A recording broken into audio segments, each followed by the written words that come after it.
नमस्कार प्यारे बच्चों, एक बार फिर से TNI के मंच पर आप लोगों का जोरदार स्वागत है। तो नेट में जो यूनिट 9 है निबंध वाली, वो यूनिट चली हुई है। इसमें एक निबंध है बेटा, उत्तरा फाल्गुनी के आसपास, कुबेर नाथ राय जी का निबंध है। बहुत अच्छा निबंध है, ललित निबंधकार माने जाते हैं कुबेर नाथ राय जी। ये जो निबंध है 1974 में प्रकाशित हुआ था। ये निबंध लिखने के पीछे कुबेर नाथ जी का क्या उद्देश्य है? उनका उद्देश्य है कि इंसान का जो जीवन है उस सफल जीवन के बारे में बताएगा कि सफल जीवन इंसान का किस एज तक इंसान को क्या क्या कर लेना चाहिए। तो जैसा कि एक नक्षत्र होता है उत्तरा फाल्गुनी, तो उत्तरा जो फाल्गुनी है वो वर्षा ऋतु के बाद का अंतिम नक्षत्र माना जाता है। इस निबंध में ऋतुओं को जीवन बताया गया है कि भी इस ऋतु में ऐसा होता है। तो जैसे 25 साल का इंसान क्या सोचता है, क्या अचीवमेंट ले लेता है, 30 साल का होता है तो क्या, 40 साल का होता है तो क्या। तो प्यारे बच्चों, ये निबंध परीक्षा की दृष्टि से भी महत्वपूर्ण है और आपकी जिंदगी की दृष्टि से और भी महत्वपूर्ण है। सीख लीजिएगा, काफ़ी मोटिवेशन मिलेगा इस निबंध से। तो कुबेर नाथ जी क्या कह रहे हैं इस निबंध के बारे में बेटा, कि इसमें जो उत्तरा फाल्गुनी है इसको माना गया है बेटा एक नक्षत्र। तो जीवन को, मनुष्य का जो जीवन है उसको विभिन्न ऋतुओं के रूप में दिखाने की कोशिश की गई है। राय जी की विशेषता क्या है? एक तो ये व्यक्तिक शैली में लिखते हैं, व्यक्तिक बोले तो इंडिविजुअल। दूसरा, तत्सम शब्द मिलते हैं, अंग्रेजी के शब्दों का प्रयोग करते हैं ये। तो देखते हैं बेटा एक बार इस निबंध में क्या क्या कहा गया है, क्योंकि इसके जो महत्वपूर्ण तथ्य है वो निकाले हैं बेटा, जो पेपर में पूछे जाते हैं।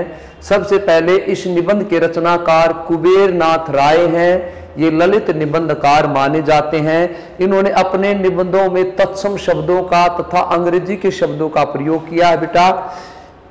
इनके निबंधों में व्यंग्य का पुट है और व्यंग्य का जो पुट है वो विनोद शैली में है, आक्रामक या रोष की शैली में नहीं। तो ये व्यंग्य जो करते हैं वो विनोद शैली में व्यंग्य के लिए जाने जाते हैं।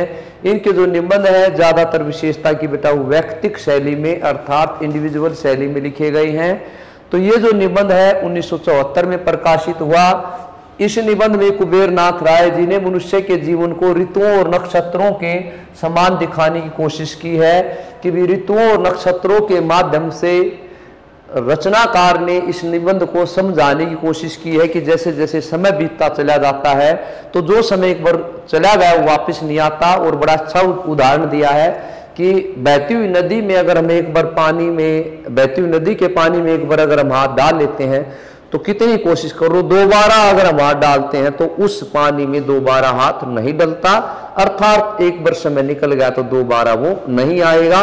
बड़ा अच्छा निबंध है, मजा आएगा समझ के, मजा आएगा पढ़ के, मजा आएगा सुन के, क्योंकि पेपर में भी आएगा और जीवन में बहुत कुछ सिखाने को देगा ये। तो देखिए भी क्या कह रहा है कि भी उत्तरा फाल्गुनी के आसपास निबंध का प्रकाशन 1974 में हुआ। इस निबंध में कुबेर नाथ राय जी ने मनुष्य के जीवन को ऋतुओं तथा नक्षत्रों के समान दिखाने का प्रयास किया है तथा मनुष्य की जीवन जीने की जो लालसा है उसको हमेशा जवान बना रहने की दिखाया है। कि मनुष्य की जो जीवन जीने की लालसा है वो अगर अच्छे कर्म करता है तो वो अपने आप को हमेशा 90 साल की एज में भी जवान ही समझता है। अगर उसके कर्म अच्छे नहीं है तो बहुत जल्दी बुढ़ापा आ जाता है। तो अब जैसे इस निबंध में लेखक ने 40 वर्ष के बाद के समय को, जिस तरह से 40 वर्ष के बाद का जो समय है उसको उत्तरा फाल्गुनी नक्षत्र बताया है। डलती हुई एज आ जाती है, क्योंकि ऐसा शास्त्रों में भी लिखा गया है, विद्वानों ने भी कहा है कि अगर 30 साल तक शरीर नहीं बना और 40 साल तक पैसा नहीं हुआ तो फिर पैसा नहीं होगा। तो भी आपको ये काफी मोटिवेशन मिलेगा, मेहनत कीजिएगा, क्योंकि समय निकलने के बाद 40 के बाद अगर आपके पास पैसा नहीं है 40 साल तक तो फिर थोड़ा सोचना पड़ेगा। या तो 40 के बाद के जीवन को उत्तरा मतलब बाद का नक्षत्र अर्थात वो जीवन बेटे। तो देखिए बड़े आराम से एक एक पॉइंट को बेटा समझाने की कोशिश करूंगा। मैंने इस निबंध को पढ़ के अच्छे से जो जो मेन तथ्य हैं, पॉइंट हैं, वो निकालने की कोशिश की है जो पेपर में पूछे जाते हैं। तो देखिएगा बेटे, लेखक ने वर्षा ऋतु के अंतिम नक्षत्र उत्तरा फाल्गुनी को मनुष्य के 25वें वर्ष की मौज मस्ती कहा है। 25वें वर्ष में इंसान क्या करता है, मौज मस्ती करता है। 25 साल से शुरू करता है या 25 साल तक मौज मस्ती करता है, झूमता है, दोस्तों के साथ मित्रों के साथ घूमता है, मस्ती करता है, खाना पीना नाचना गाना है। ये लाइफ ऐसी कॉलेज लाइफ में जैसे आप लोग करते थे तो के समय के रूप में दिखाया, जिसमें सावन की मस्ती जैसा अनुभव है। 25 साल तक इंसान का जो जीवन है वो मस्त रहता है, जैसे सावन में मस्ती रहती है। तो 25 साल तक दबा के मस्ती करना भी, अगर कोई 25 से नीचे है तो भी, और 25 का होने में है तो दबा के मस्ती कीजिए। उसके बाद मनुष्य को 27वें साल आते आते, जब वो 27वें साल में आ जाता है तो आते आते जीवन में भादर की, भादवा बोलते हैं या भादर कह लो, में भादर में घन घोट घटा छा जाती, घन घोट की बादल बरसेंगे, घोट हो जाती है। सबसे ज्यादा जो गर्मी है वो बेटे भाद्र मास में होती है, क्योंकि एक कहावत है कि भी या तो साजे का काम मारता है या भाद्र का घाम मारता है। तो प्यारे बच्चों 40 तक का ये जीवन समझाया, तो यहाँ 27वां जो साल है वो घन घोर घटा कि इंसान फिर सोचने लगता है मैं क्या करूं, क्योंकि समय धीरे धीरे उसके हाथ से फिसल रहा है। तो 27 साल होते होते घन घोर घटा छा जाती है मनुष्य के जीवन में चारों तरफ से, क्योंकि घर वाले भी हाथ उठा देते, भैया अपने आप पर पढ़ा दिया लिखा दिया, कितने दिन वेट करे तेरी जॉब का। तो 27 साल में ऐसा कुछ अशुभ संकेत दिखाई देने लगते हैं कि जीवन कभी वह सफल नहीं हो उसके, कभी मैं जीवन में सफल ना हो उसको।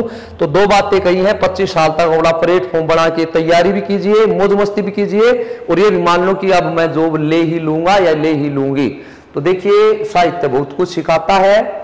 जब मनुष्य 30 वर्ष का होता है, तो जब मनुष्य 30 वर्ष का हो जाता है, देखिएगा बेटे यहां से जीवन में दिक्कतें आनी शुरू हो जाती है अगर लाइफ सफल नहीं होती तो।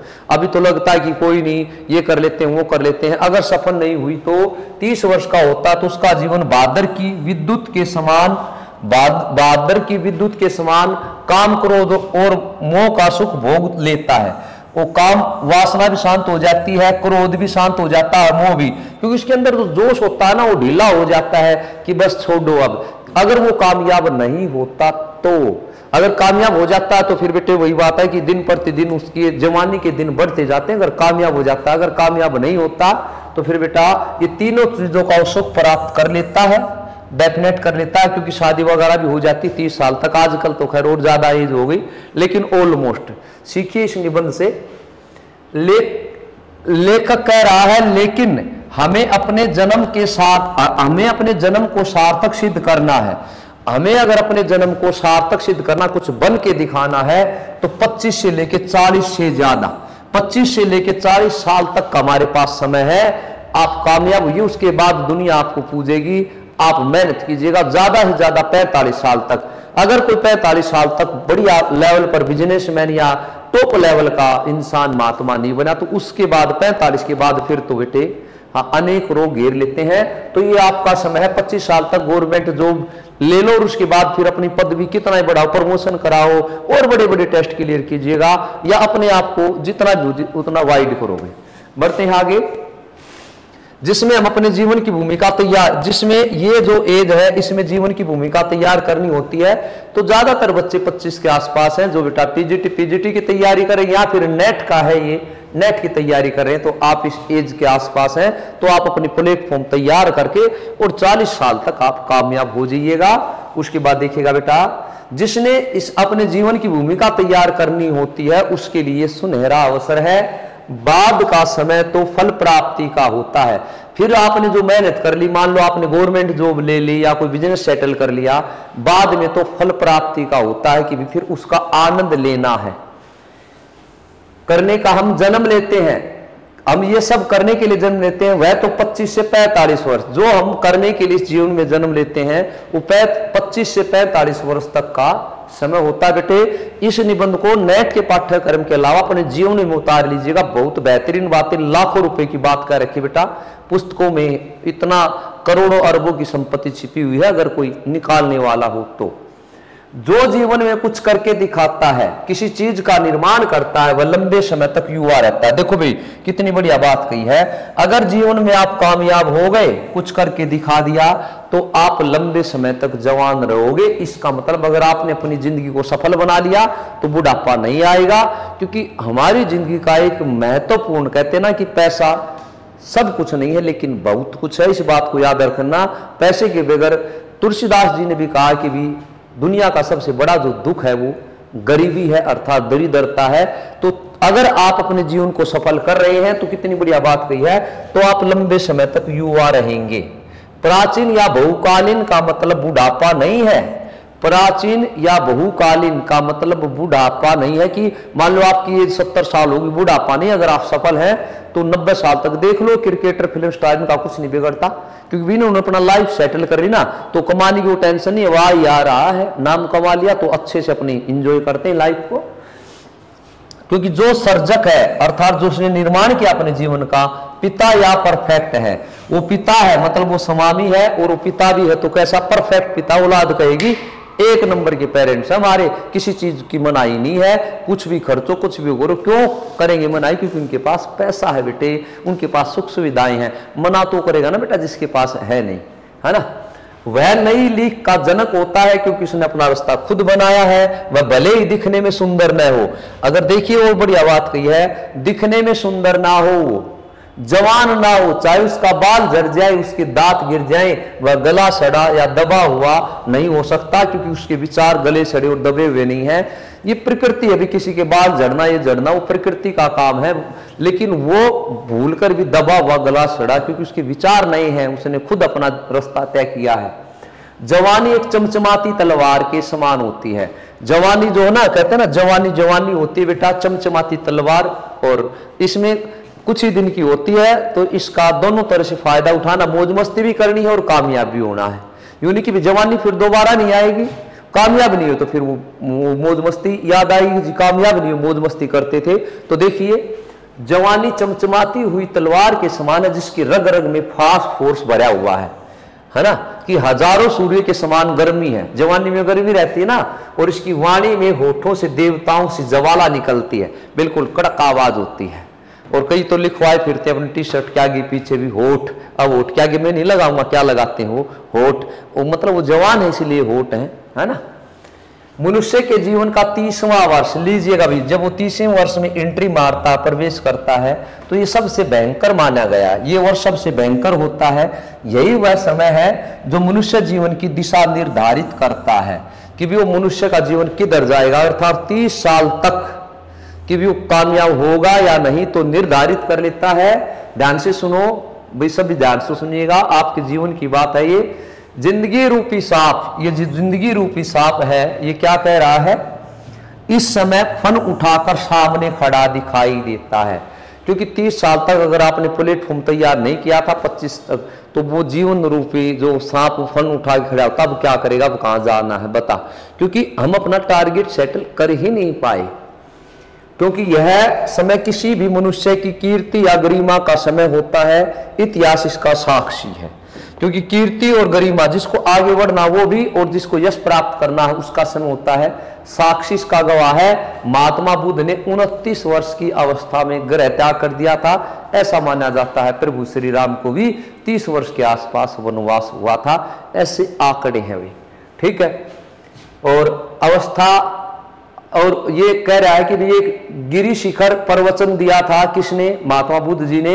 वाल्मीकि रामायण के अनुसार भगवान राम को 30 वर्ष के आसपास वनवास दिया था, मिला था बेटा उनको। तो 30 के बाद का जो समय है, 30 के बाद का समय मनुष्य के जीवन में घनघोर कुरुक्षेत्र के समान है। इस समय पुरुष या नारी को अपने आप को आविष्कृत करना होता है। मैंने क्या किया है, मैं क्या हूं, ये आविष्कार करना होता, अपने आप को खोजना। भाद्र के पहले नक्षत्र को मेघा का पानी पृथ्वी के श्रेष्ठ तथा प्यास बुझाने वाला माना जाता है। भाद्र का जो पहला आता है कि पृथ्वी पर प्यास बुझाने वाला माना जाता, तो वहां से तुलना की है भाई। उत्तरा फाल्गुनी का अंतिम नक्षत्र, उत्तरा फाल्गुनी का जो अंतिम नक्षत्र है, पृथ्वी के सौभाग्य और स्वास्थ्य के लिए उत्तम माना जाता है, क्योंकि अंत में अगर बारिश हो जाती है तो फसल और अच्छी होती है, तो उसकी उन्नति के लिए, पृथ्वी का मतलब सारी फसल वगैरह के लिए भी। एक ग्रीक के दार्शनिक का मानना है, ग्रीक देश के दार्शनिक का मानना है कि हम नदी के एक ही जल में दोबारा हाथ नहीं डाल सकते, तो क्योंकि नदी की धारा प्रतिपल अलग अलग होती है, इसी तरह से हमारा जीवन समय नदी के समान है, एक बार चला गया दोबारा नहीं आएगा। तो पढ़ते रहिएगा, मस्ती करते रहिएगा, ये कह रहे हैं यहाँ पर रचनाकार। लेखक कहते हैं कि मुझे वैश्की के वचन याद आते हैं जिन्होंने 40 वर्ष के बाद के जीवन को धिक्कार माना है, क्योंकि 40 के बाद सोचता मैं ये करूंगा वो करूंगा, उसका जीवन धिक्कार है। भाई आगे बढ़ते हैं। वो बुढ़ापे की चरम वर्ष माना जाता है, 40 के बाद मूर्ख और व्यर्थ लोग जीते हैं। 40 के बाद अगर कोई जीने का मतलब ये नहीं कि कोई अपनी सुसाइड कर ले, आत्महत्या कर ले, कि भगवान जब तक बुलाता नहीं, क्योंकि एक निबंध में वो भी पढ़ाऊंगा कि भी क्या करे, है ना, भगवान बुलाता नहीं तो बूढ़े कहां जाएं, ये अगले निबंध में कराऊंगा मैं वो भी। तो देखिए प्यारे बच्चे, अब मेन बात ये 40 का मतलब ये नहीं, इस अर्थात इसके बाद अगर आप चाहते हो हम ये करेंगे वो करेंगे, तो फिर आपका प्रयास जीरो है, फिर वो बुढ़ापे की तरफ, क्योंकि फिर कॉन्फिडेंस आत्मविश्वास डगमगा जाएगा आपका। और प्यारे बच्चों, अब बात आती है, यह बात बिल्कुल उचित है कि पुरानी पीढ़ी अपनी पुरानी बातों और विचारों को छोड़कर नई से खुलकर जीने का अवसर दे, कि भी पुरानी पीढ़ी अपने पुराने विचारों को छोड़कर नई पीढ़ी को खुलकर जीने का अवसर दे। ये हमारी संस्कृति की सबसे बड़ी कमी है। बूढ़े अपनी जिद पड़े रहेंगे, नहीं हम ये करते थे वो करते थे, औलाद कोसते रहेंगे। नो, पुरानी पीढ़ी नई पीढ़ी को खुलकर जीने दे, अपने विचारों को उन पर थोपे नहीं, विचारों को छोड़कर नई पीढ़ी को खुलकर जीने का अवसर दे, नई पीढ़ी को अपनी कीर्ति गढ़ने का अवसर दे। करो बेटा तुम जिंदगी में कुछ बन के दिखाओ, ये नहीं कि भाई बस तुझे वहां जाना है, ये करना है, पढ़ाई कर लेनो, बन के दिखाइए। कौन कहता है गरीब का बच्चा जॉब नहीं ले सकता, ये नहीं कर सकता, मैं उसको मौका दे दो, आप अपने आप ही नहीं, कुछ नहीं होगा। और एक और वह सताया रहता है, पता नहीं हमें क्या हो जाए, हमें क्या हो जाए, हमें क्या हो जाए, होना है वो होगा, तेरे क्या हो जाए के चक्कर में अगले की लाइफ खराब हो जाएगी। ठीक है भाई। महान क्रांतिकारी लेनिन ने 1922 में कहा था कि अगर हम पूंजीवाद से टकराना चाहते हैं तो उसका दमन करना चाहते हैं तो पूंजीपतियों द्वारा चलाई गई सभ्यता संस्कृति को अपनाना होगा। अगर हम किसी पर कब्जा करना चाहते तो पहले उसको समझना पड़ेगा वो चीज क्या है भाई, उस संस्कृति में घुसना पड़ेगा। तो जैसे मान लो आप किसी एग्जाम की तैयारी करें तो पहले देखो एग्जाम में आता क्या है, क्या क्या कराया जाता है, फिर ये देखो कौन टीचर अच्छा पढ़ाता है, जहां आपको सेटिस्फैक्शन मिलता है कि जी यहां मजा आएगा, ये अच्छे से समझाता है, फिर क्या वो अच्छे से कोर्स कंप्लीट कराता या नहीं कराता। अगर आप चूज करना चाहते हो तो ये है भाई, वो पुराने को पूर्णतः त्याग कर हम नई संस्कृति का निर्माण, पॉसिबल ही नहीं है कि पुरानी को बिल्कुल त्याग कर हम नई संस्कृति का निर्माण कर ले। कोई भी नया आइडिया पुराने आधार पर ही लिया जाता है। जो जो पुराने की काम की चीज है, पुरानी संस्कृति सभ्यता की, वो भी अपना लो और नई अपने इंप्रूवमेंट की जगह नई सभ्यता को जोड़िए। क्योंकि समय जब जरूरत थी तब पुरानी सभ्यता के कानून और नियम बने थे, और जब जरूरत नहीं है तो उनको छोड़ दीजिए। ये नहीं कि वो पुराने ही चलते रहे, जैसे अंग्रेजों के टाइम के कानून, एक जैसे बोलते हैं कि भाई उस टाइम पे कानून नहीं था, संविधान निर्माताओं को शायद पता नहीं था कि कोई ऐसा काम कर देगा, नहीं तो ये कानून भी बना देते। पीछे से मुद्दा हुआ था, मुख्यमंत्री 1-2 जेल में थे, तो सुना होगा आपने।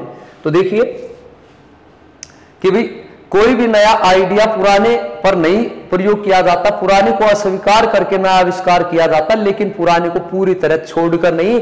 अतः सर्जक या जो नई जिंदगी जीना चाहता है वो पुराने से थोड़े उसके संस्कार वगैरह रखे, उसके बाद नई बात होना, नए जीवन को खोजना। बेटा हमारा जीवन ऐसा होना चाहिए कि अगर यमदूत आकर बोले कि चलो तुम्हारा अंतिम समय आ गया है, तो भी हम कहे नहीं, अभी तो मैं सांड हूं, अभी तो मैं सांड, अर्थात मुझे अपनी जिंदगी और जीनी है, और कुछ करके दिखाना, क्योंकि हमें प्लेटफॉर्म मिल गया बेटे, अभी तो मैं सांड की तरह जवान हूं।